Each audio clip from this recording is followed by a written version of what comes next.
রাজধানীতে ভোট যুদ্ধ রূপ নিয়েছে প্রচার উৎসবে। ভোটারদের মন জয় করতে গণসংযোগ পথসভা করছেন প্রার্থীরা, দিচ্ছেন নানা প্রতিশ্রুতিও। রাজধানীর নির্বাচনী প্রচারের খবর জানাতে এই মুহূর্তে বাড্ডা এলাকা থেকে যুক্ত আছেন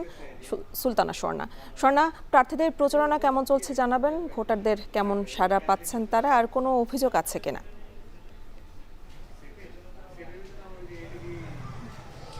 অ্যানি, আসলে জানিয়ে রাখতে চাই,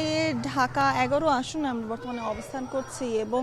এই আসনের যারা প্রার্থী রয়েছেন তারা কিন্তু সকাল থেকেই আমরা দেখেছি দফায় দফায় বিভিন্ন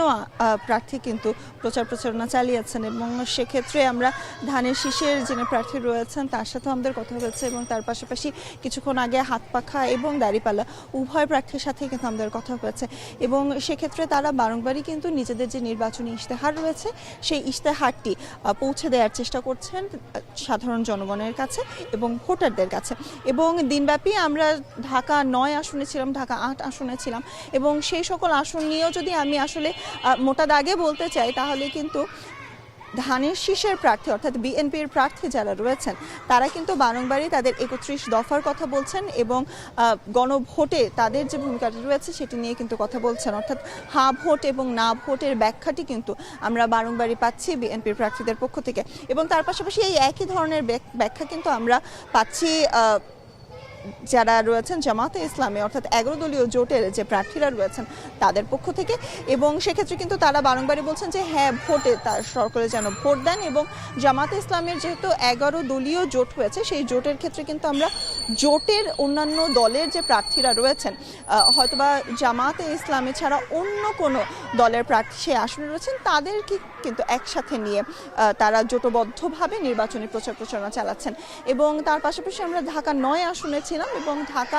9 আসনে কিন্তু আজ রিটার্নিং কর্মকর্তার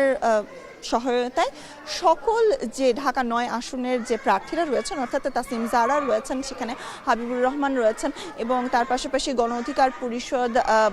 তারপর জাতীয় পার্টি সহ আমরা সেখানে শাপলাকলির এনসিপিরও কিন্তু প্রার্থী ছিল এবং সকলে কিন্তু সমন্বিতভাবে নির্বাচনী আচরণবিধি নিয়ে যেমন খোলামেলা আলোচনা করেছেন তার পাশাপাশি কিন্তু তাদের নিজেদের ইশতেহারের আসল কথাগুলো কিন্তু অর্থাৎ মূল পয়েন্টগুলো কিন্তু জনসাধারণের কাছে তুলে ধরেছেন যেন তারা